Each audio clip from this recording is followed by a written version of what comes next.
Bismillahirrahmanirrahim. Assalamualaikum warahmatullahi wabarakatuh. Hari ini kita akan sambung lagi tajuk yang lalu berkaitan dengan nifaq. Berkaitan dengan nifaq. Sebelum tu boleh rujuk dulu buku teks muka surat 108.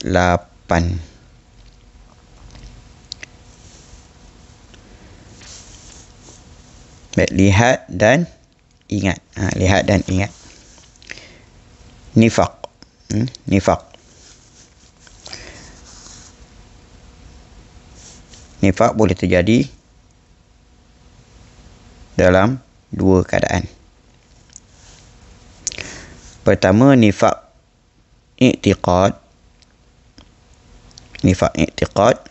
Yang kedua, nifaq amalan. Nifaq amalan. Nifaq tu apa? Dulu kan kita dah bagi tahu dalam bab yang sebelum ni makna nifaq: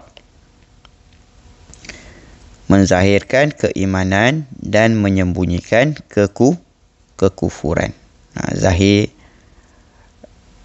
perkara yang baik, tapi sebenarnya kita melakukan perkara yang tidak baik. Kita tunjuk perkara yang baik, sedangkan kita tidak melakukan perkara yang baik tersebut. Baik, kita tengok sini. Nifaq i'tiqad. Kita ambil sini dulu ya. Nifaq i'tiqad. Tidak beriman dengan ajaran Islam, namun berpura-pura seperti beriman dengannya. Ini yang kita sebut tadi tu. Kita hanya menzahirkan nampak baik, tapi sebaliknya kita tidak pun melakukan perkara tersebut. Kita tak baik pun. Contohnya beginilah. Kita tidak beriman dengan ajaran Islam, namun berpura-pura seperti beriman. Adanya pura-pura di sini. Orang nampak kita beriman, tapi sebenarnya kita tidak beriman. Kita hanya berpura-pura. Ini dari sudut i'tiqad. I'tiqad ni pegangan. Bila sebut pegangan, bab iman lah. Iman ini pegangan kita. Pegangan kita ni, bab iman.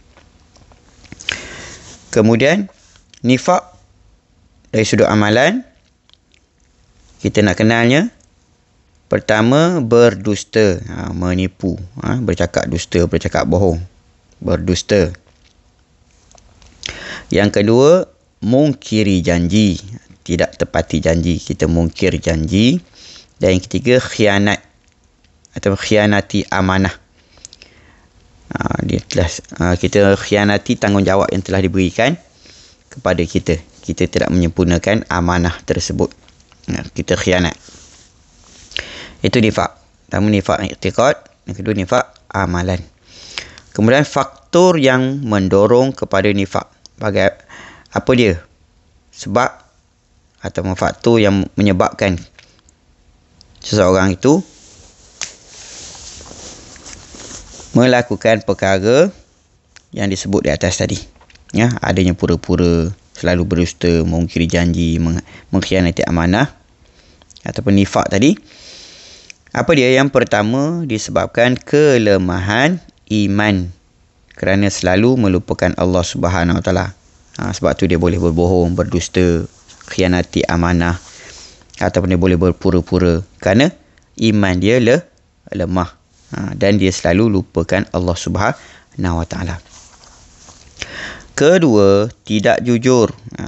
Tidak jujur dan mudah melakukan khianat. Itu sifat yang ada pada diri kita. Tidak jujur, maka khianat tu mudah kita nak lakukan, kita buat. Yang ketiga, kurang bersyukur. Kurang bersyukur dengan nikmat yang dikurniakan Allah Subhanahu Wa Taala kepada kita. Tidak bersyukur dengan apa yang kita dapat, yang kita miliki. Yang keempat, haloba, iaitu tamak. Tamak haloba. Ini tamak haloba dengan keduniaan sehingga melakukan kezaliman. Apa dia bentuk kezaliman? Contoh, diberikan amanah, kita khianati. Itu adalah satu bentuk kezaliman. Bila bercakap, kita bercakap bohong. Itu juga dalam satu bentuk kezaliman. Kita menzalimi diri kita sendiri. Perkara yang menyebabkan nifak